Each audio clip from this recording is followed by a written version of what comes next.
let's talk about Westbrook. Russell Westbrook is a extremely underrated player, extremely undervalued player. Had an incredible career, a career that a lot of us, if anybody ever played basketball, that's literally for people that played basketball. If you didn't play basketball, you don't know what it is. You don't know how it feels like to win a game. You don't know how it feels like to have a crazy performance, right? Beyond just winning. If you never played a sport, you don't know how good it feels when you had a great performance, winning or losing. Or obviously, you always want to win, but there's a different thing that you get when you had a crazy game and you give it your all, right? There's a huge difference. Westbrook did an incredible thing. Westbrook was so good, and I feel like this entire era that all these guys are now in the 30s, late 30s, like Steph, Westbrook, Katie, Dame, Drew Holiday, a couple of those guys now, we don't understand how crazy and insanely great players these people are, because we're now in an era where obviously nostalgia is the strongest phenomena in the world. Nostalgia, there's nothing stronger than nostalgia. If you grew up watching someone or something, you will overvalue and over remember whatever they did, right? And when you're faced with something that's greater, you'll never agree that these things or these people are better than what your idol or your heroes were. You don't agree with that, and that's normal. That's how it's going to be. And 10 years from now, I don't think I would agree that those new kids are necessarily better than, Kobe and them and Kevin Garnett and all these things, right? But the sad part that this makes and this does is it doesn't allow us to enjoy certain players, right? It doesn't allow us to really look at the body of work of some of these players and be like, oh my god, what they're doing is actually amazing. Obviously, it's always brought up with LeBron and Michael Jordan debate and like, MJ's short career is better than LeBron's career. And this is a whole other discussion, because you can make an argument that when you're talking about you're the greatest of all time, right? How long you were at your peak, how long you were at the peak and leading the whole league, how many times you won, is a huge and heavy argument. But when you talk about an NBA career in general, not everybody is going to win championship. Not everybody has won a championship. And I feel like someone like Russell Westbrook is definitely extremely and highly underrated and undervalued when it comes to the non-championship winners. If you take all those legends that didn't win, I'm gonna name you a couple names that are guaranteed, except if you're delusional. Except if you're delusional. These guys are all below Russell Westbrook. Reggie Miller, Charles Barkley, Patrick Ewing. Except if you're delusional, you cannot put these guys above Russell Westbrook. You can't. You absolutely cannot. And I'll tell you this simply like that. What has Charles Barkley done that will be forever remembered for the NBA? Nothing. He has done nothing. He has won nothing. He has performed in no way that will forever be remembered. He will always be remembered because when you have to talk about who Michael Jordan beat, the value of Charles Barkley is not on his actual personal career.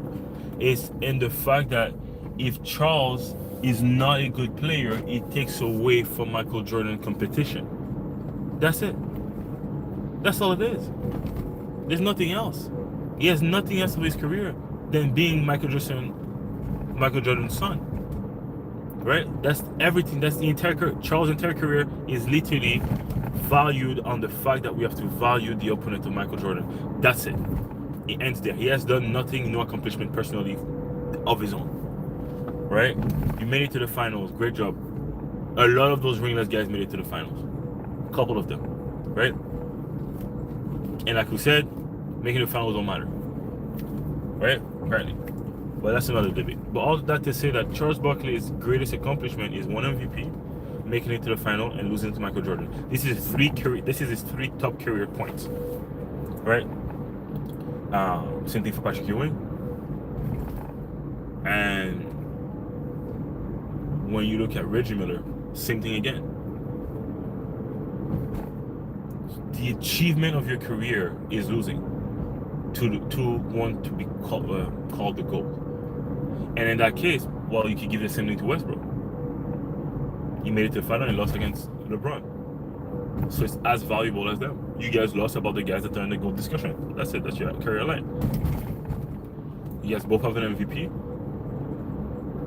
But Westbrook holds the triple-double record. And guess what? He's a point guard. He's a freaking point guard. You have to understand, some big men don't average 10 assists. 10 rebounds. Some point guard don't average 10 assists. Some shooting guard never averaged 30 points in a season. And Westbrook managed to do all three in the same season. That is something. That has value. If you look at his sheer performance, did he win all the time? No.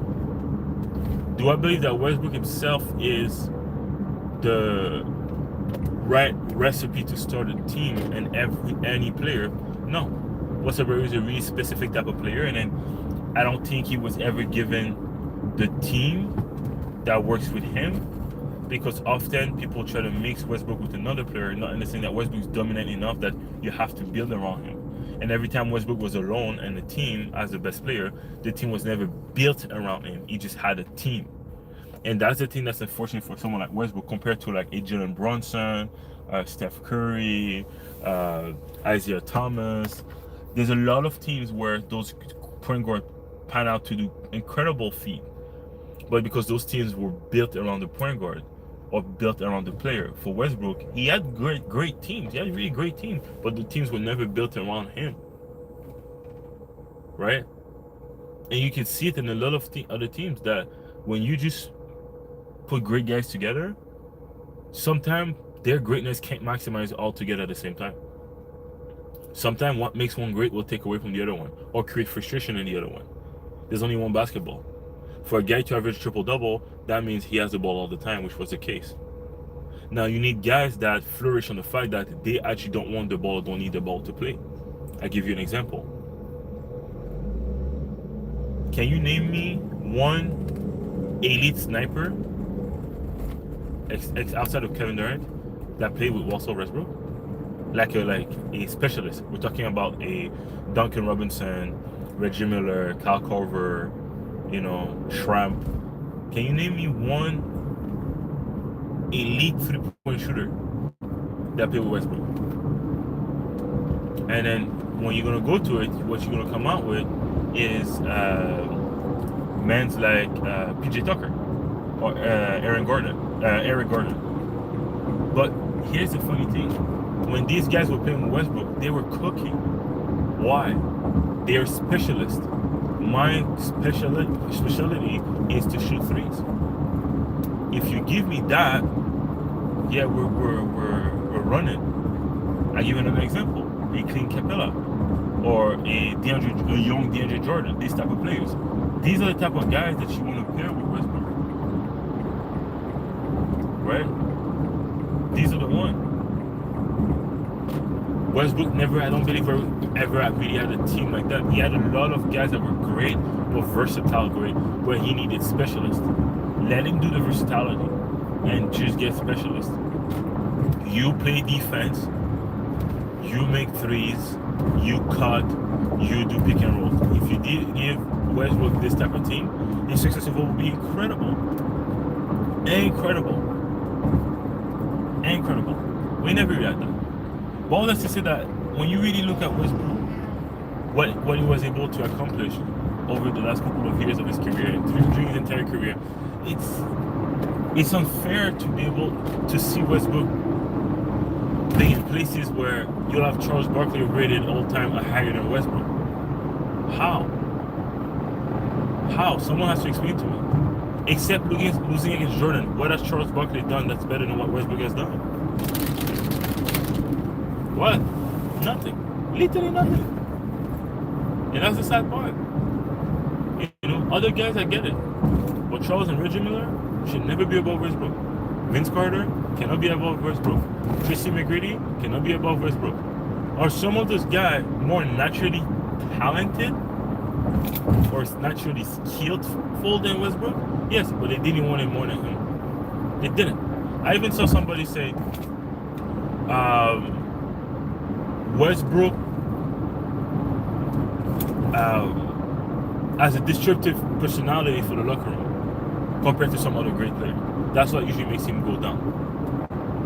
And when you dig in and you see what is the disruptive personality from Westbrook, right?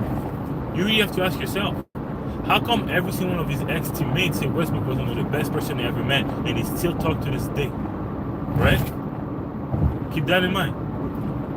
His teammates that are supposed to be the same people disrupt are saying that one of the best person they ever met is Westbrook, right? Okay. Similar thing with a guy like Jimmy Butler. A lot of their ex-teammates rate them. But you know what Jimmy Butler and Westbrook have in common? They're exactly like Kobe and Michael Jordan. They're actual personal idols. I don't give up.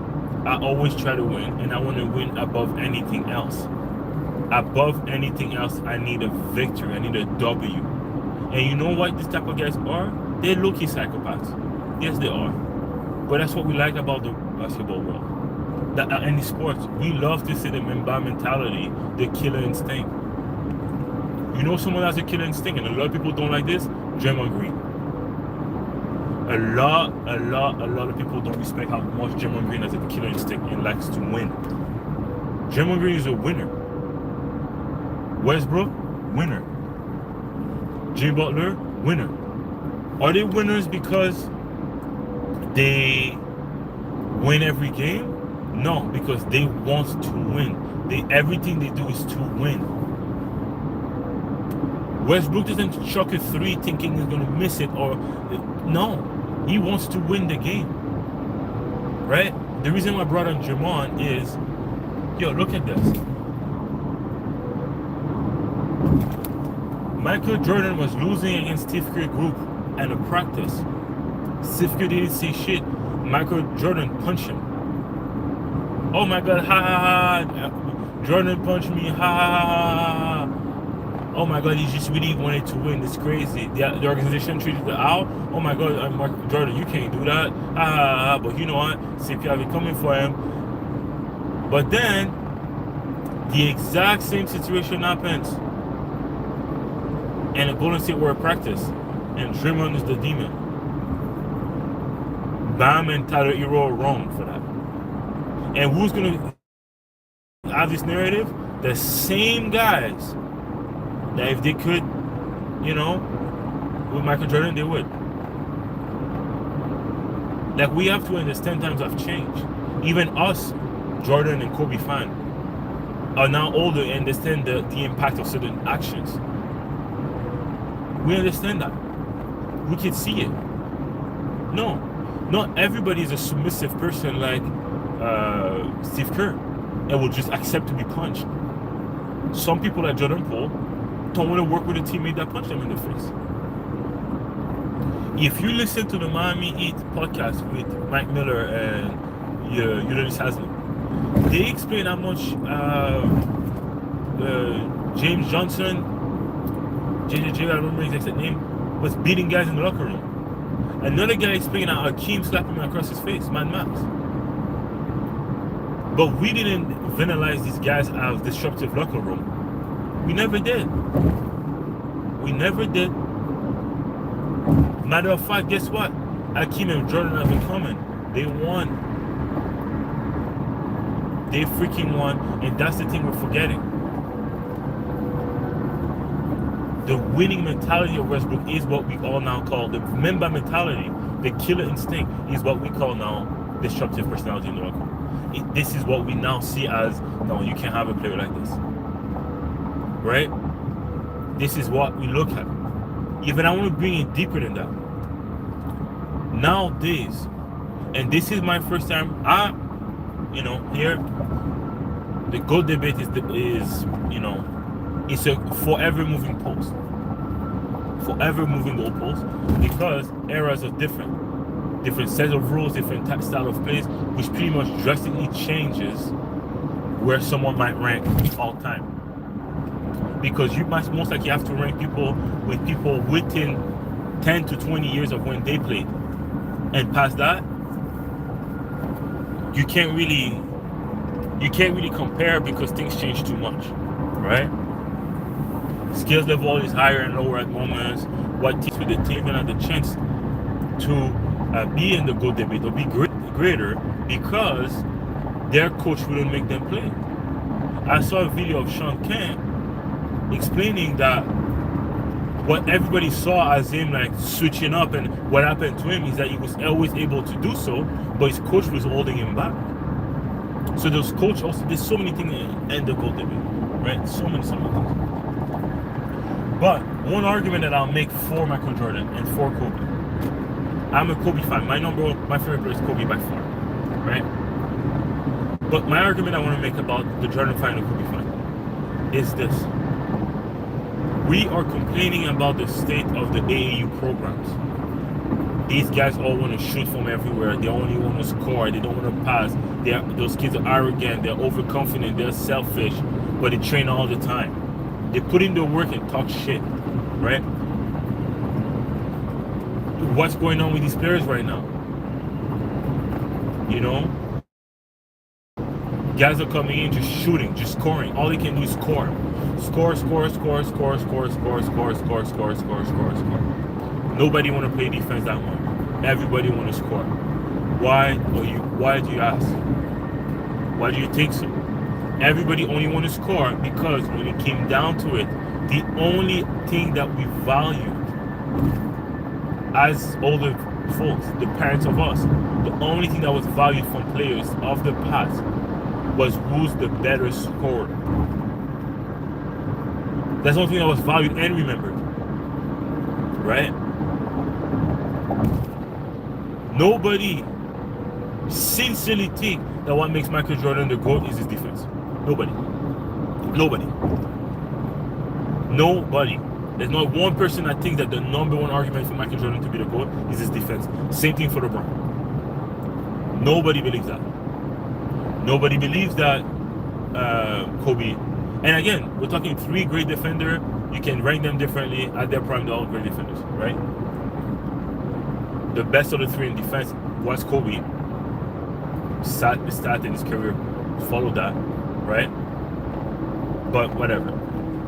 But none of them is remembered to be where they are because of their defense. Their defense is an added value. And that's a problem.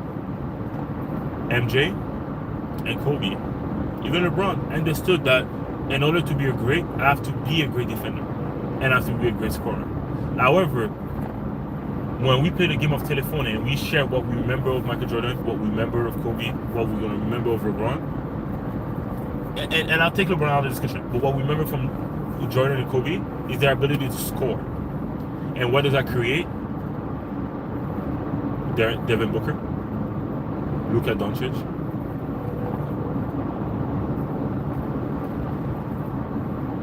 right? Bradley Beal, right? All those players that we look at like, oh, they can only score, but anybody can fry them. They're such great scorers, they can give you 30, but anybody can fry them. DeMar DeRozan. We're looking at these guys that idolize either Michael Jordan or Kobe. These same guys, you ask them, who's your greatest of all time? They say Michael Jordan or Kobe. But the issue is usually a kid that sees these people as their idol, they got first glimpse of them by another older folks. But instead of breaking down what was making Michael Jordan great, what was making Kobe great was everything, they are like really only the offense. Right? And that's why we don't recognize a guy like Westbrook that much. Even though Westbrook did check the box of I can score, Westbrook was never a guy with an issue of scoring the ball, right? But we don't value the other aspect of what his game was. And when it comes to the newer kids of basketball, you want the kids nowadays. And here's the funny thing: the highest ranked, right, kids, the highest drafted kids, are all LeBron-like, Magic-like, Oscar Robinson-like, Westbrook-like. The MVP of the league. Guess what? Everybody said, "Oh, why European players are winning?" Because the European players understand that there's different facets of the game. Again, they have no defense. I get that, but they understand the different facets of the game. When we come down to vote, who's the better player, right? Except in the GOAT debate with Jordan and LeBron, we will always choose the player that has slightly less scoring, but every other stat is better. Always. Right? It doesn't matter that Lucas scoring 36, Jokic has 30, 10, and 10. What are those 6 points worth? Nothing.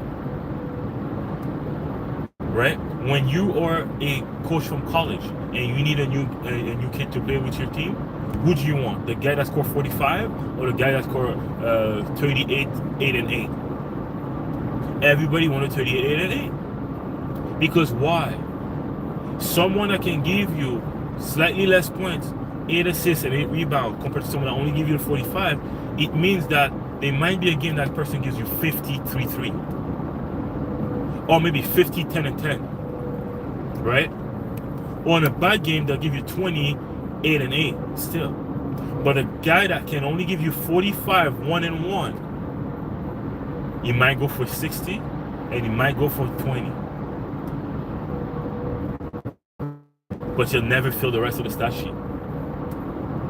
And we're complaining about players and kids nowadays that don't want to play basketball, but we're showing them and idolizing the wrong players. We're idolizing Michael Jordan that punched his teammate, that snort cocaine, that went to party, and I would come up and show up for the game. Guess who it is? I take drugs, I smoke, I drink, I party in Vegas, and I go to my game. Who is this? This is James Harden. And what did we do? We hated on James Harden way to be. We hated on James Harden professionalism. But what was the Chicago Bulls doing? They were always partying. Between the playoffs, between games. Yes, Jordan would show, and that's the thing again. What made Jordan greater? He would then go and show up and practice to his fullest, even though he partied. But this is the thing we miss. We're not highlighting the beauty of the fact that Michael Jordan would party and come back and practice and go to the game. We're highlighting the fact that Jordan partied the night before and dropped 30. So when James Harden grew up older, what do you want to be? The guy that partied the night before and dropped 30. Lou Williams, same thing. Oh, if I can drop 30, what do I need more to do more? And guess what? Lou Williams, that I believe arguably could have been one of the greatest point guard of all time, never panned out to even a third of what he could have been because of his life habit. Strip club, partying this, partying that. Always the thing. And that's the thing when you look at Westbrook. If your kid is like Westbrook, right? They idolize Westbrook. What are you looking at Westbrook? Okay, you're aggressive to the basket. You don't give up.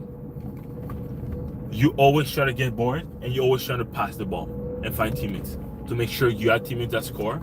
You want to make sure that you scored, and you want to make sure that you have board, and you try to play the hardest defense you can. Okay.